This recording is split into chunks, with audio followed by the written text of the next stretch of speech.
Group D की तैयारी करने वाले सभी छात्रों के लिए खुशखबरी रहने वाली है दोस्तों। आज से ऑनलाइन फॉर्म शुरू हो चुके हैं। आप सभी को बता दें 23 जनवरी को यानी कि आज जो ऑनलाइन फॉर्म शुरू होंगे वो शुरू हो चुके हैं। जो छात्र फॉर्म भरने के लिए एलिजिबल है तो वो फॉर्म भर सकते हैं। यानी कि आपको बता दें ITI और नॉन ITI है ना, वो छात्र सभी फॉर्म भर सकते हैं। ITI यहाँ पर फाइनल रूप से अट चुकी है, तो जिनके पास में ITI नहीं थी वो भी फॉर्म भर सकते हैं और ITI है वो भी भर सकते हैं। ठीक है, अब यहाँ पर जो कुछ वैकेंसी है उनको लेकर बात चल रही है दोस्तों। वैकेंसी इंक्रीज होगी कि या नहीं होगी, तो उनके लिए दोस्तों हम बात कर लेते हैं कि वैकेंसी इंक्रीज होगी या नहीं होगी। ठीक है, तो सबसे पहले देख लेते हैं इंपॉर्टेंट डेट है, टाइम से यहाँ पर आप देख सकते हैं जो पब्लिश हुआ था ये डेट है 22 जनवरी 2025 है। और ऑनलाइन जो एप्लीकेशन आपके शुरू किए जाएंगे वो 23 जनवरी 2025 यानी कि आज की डेट में यहाँ पर शुरू कर दीजिए।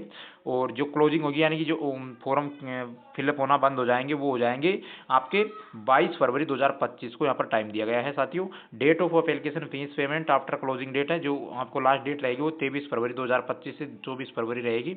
क्यों रहेगी दोस्तों, ये है ना, ये क्लोजिंग डेट है। और उसके बाद में डेट ऑफ जो टाइम है मॉडिफिकेशन विंडो आपको 25 फरवरी 2025 से 6 मार्च 2025 यानी कि आपको बता दें कि 10-11 दिन का आपका समय रहेगा जो मॉडिफिकेशन का रहेगा, वहाँ पर आप देख सकते हैं। नेक्स्ट दोस्तों बात कर लेते हैं यहाँ पर जो क्वेश्चन है कैसे पेपर रहेगा। तो इस पेपर के लिए भी कई साथी थे वो कमेंट कर रहे थे कि सर पेपर में क्या क्या आएगा। आपको बता दें दोस्तों नंबर ऑफ क्वेश्चन है वो आएंगे 100 यानी कि 1 अंक 1 मार्क्स का रहेगा एक प्रश्न। ठीक है, यहाँ पर टाइम मिलेगा 90 मिनट का। आप देख सकते हैं जनरल साइंस अलग से आएगी 25 नंबर की, मैथमेटिक्स आएगी 25 नंबर की, जनरल इंटेलिजेंस रेंजरिंग आएगी 30 नंबर की, जीके और करंट अफेयर आएगी 20 नंबर की। ठीक है, तो दोस्तों बात कर लेते हैं टोटल क्वेश्चन आएंगे आपके 100 और 100 की यहाँ पर आपका मेरिट बनेगी और नेगेटिव मार्किंग रहेगी 1/3 की। ठीक है साथियों, बात कर लेते हैं उसके बाद में नेक्स्ट पॉइंट पर, तो फीस की बात कर लेते हैं।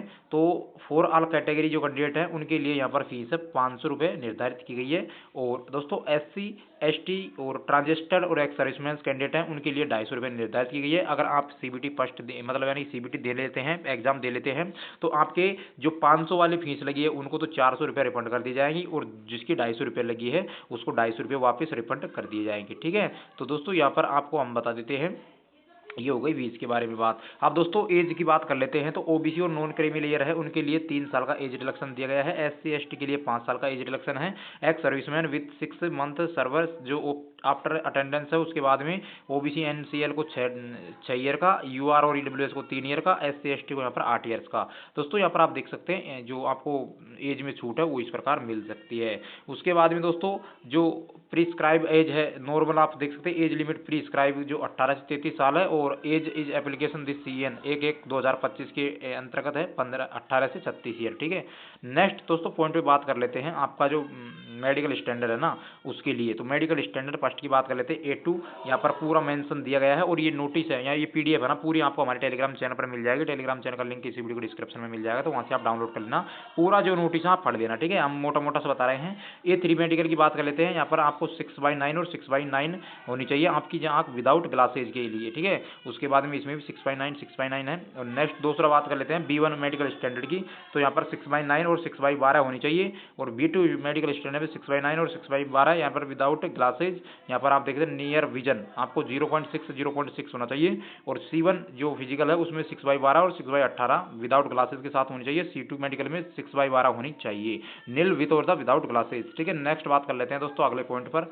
तो अगला पॉइंट है दोस्तों यहाँ पर जो आपकी 22/2/2025 है वो लास्ट डेट रहने वाली है। जिन साथी मतलब क्या है ना, पिछले बार भी हमने देखा था जो फॉर्म भरा के आए थे उसमें से कमेंट आ रहे थे कि सर हमारा फॉर्म रह गया है। तो दोस्तों आप ये गलती मत करना, क्योंकि दोस्तों आप सब क्या है ना लास्ट डेट को जो एनालाइज देख के फॉर्म भरते हैं।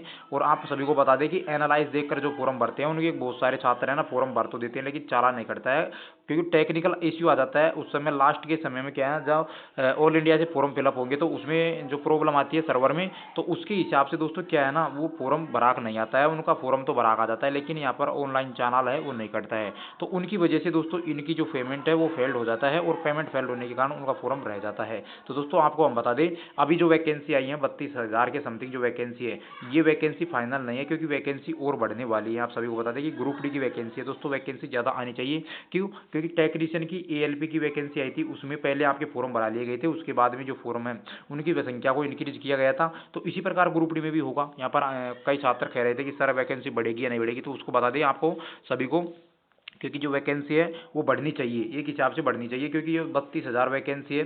इनके हिसाब से आपको बता दें कि इतने लंबे इंतजार के बाद में 32,000 वैकेंसी आना एक तो बहुत बड़ी बात, मतलब कम बात है, क्योंकि वैकेंसी आनी चाहिए थी दोस्तों यहाँ से 60 से 70,000 के बीच में वैकेंसी आती नॉर्मल। अब दोस्तों एक लफड़ा यहाँ पर लेकर है ITI को लेकर। ITI वाले छात्र हैं वो कॉमेंट कर रहे थे कि सर ITI लगनी चाहिए, और नॉन ITI वाले छात्र थे कि सर ITI हटनी चाहिए। तो दोस्तों आप सभी को मैं बता दूं, आप सभी है ना ऐसे मतलब ITI हटाओ लगाओ ऐसे मत करो कमेंट, ठीक है। आप सभी ITI और नॉन ITI वाले के लिए सभी को एग्जाम में मौका मिलेगा, ठीक है।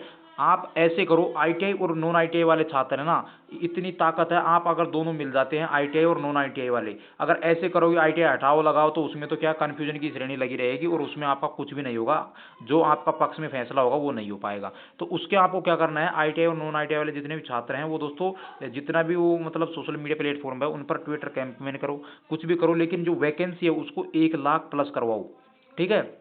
1 लाख प्लस अगर आप वैकेंसी करवा दोगे ना, तो दोस्तों चाहे से ITI वाला भी छात्र उसमें भर सकता है, नॉन ITI वाला छात्र भी भर सकता है, नॉन ITI वाले भी सभी उसमें नौकरी लग जाएंगे और ITI वाले भी लग जाएंगे, ठीक है। अगर तैयारी करोगे ना तो दोस्तों नॉन ITI वाले सभी नौकरी लग जाएंगे, बिना ITI वाले भी लगेंगे और ITI वाले भी लगेंगे, ठीक है। तो आपको क्या है ना सबसे ज़्यादा जोर देना है वैकेंसी इंक्रीज को लेकर, क्योंकि वैकेंसी अगर ज़्यादा बढ़ेगी तो दोस्तों आप सभी के लिए फ़ायदा है। आप यहाँ पर ITI और नॉन ITI को चलते ही रह जाओगे, क्योंकि ITI रेलवे के हिसाब से उनके हिसाब से निर्णय लेगी। अगर ITI उनको लगा कि ITI लागू करना है तो ITI लागू किया जाएगा, और अगर ITI लागू नहीं करना है तो ITI लागू नहीं होगा। तो आप क्या है ना मतलब जो इस बात को लेकर आप कन्फ्यूजन में थे, तो आपको हम बता दें दोस्तों ITI तो यहाँ पर कन्फर्म से हट गई है, आप सभी को पता है। लेकिन दोस्तों आपको ज़्यादा से ज़्यादा जो काम करना है, वर्क करना है, आपको वैकेंसी इंक्रीज को लेकर करना है। क्या करना है, वैकेंसी जो इंक्रीज है दोस्तों उसको लेकर आपको करना है। जो वैकेंसी अगर ऑटोमेटिक अगर बढ़ जाएगी, मान लो 1 लाख अगर वैकेंसी आ गई, मान लो सपोज करो,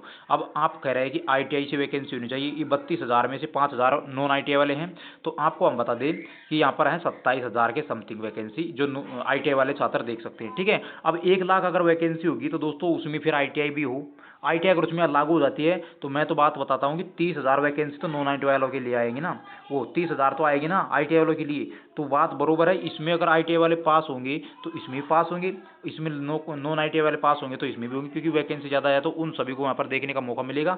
और ये मेरे हिसाब से दोस्तों ITI लागू होना नहीं चाहिए, क्योंकि दोस्तों सभी को मौका मिलना चाहिए थोड़ा थोड़ा, ठीक है। और जो छात्र कह रहे हैं कि हमने ITI 2 साल में पैसे बर्बाद कर दिए इतना उतना, ठीक है, तो मैं उनको एक सलाह देना चाहता हूँ कि दोस्तों अब सभी है ना डिग्री के लिए मतलब जो ग्रेजुएशन कंप्लीट करते हैं वो पैसे बर्बाद नहीं करते हैं क्या, ठीक है। जो 10वीं पास वाले को ये थोड़ी है कि 10वीं पास ही है मात्र, दोस्तों उसमें ऐसे छात्र भी हैं जिन्होंने बड़ी बड़ी डिग्रियां ले रखी हैं। आपने एक ITI तो ले रखी है, ठीक है, ITI से कुछ भी नहीं होता दोस्तों।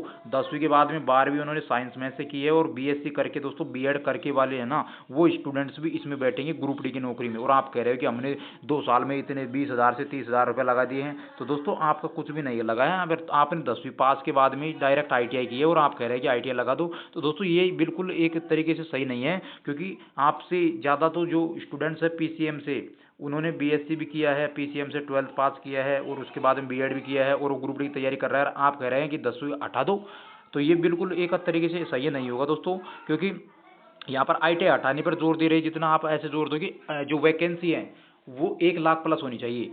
मेरी राय तो यही है। और दोस्तों आपकी क्या राय है, वैकेंसी बढ़नी चाहिए या नहीं बढ़नी चाहिए, और ITI हटनी चाहिए या नहीं हटनी चाहिए, कमेंट बॉक्स में अपना ओपिनियन जरूर दीजिए। और टेलीग्राम चैनल पर पूरा नोटिस PDF आपको मिल जाएगा, तो वहाँ से उसे भी सब्सक्राइब कर लेना, ठीक है।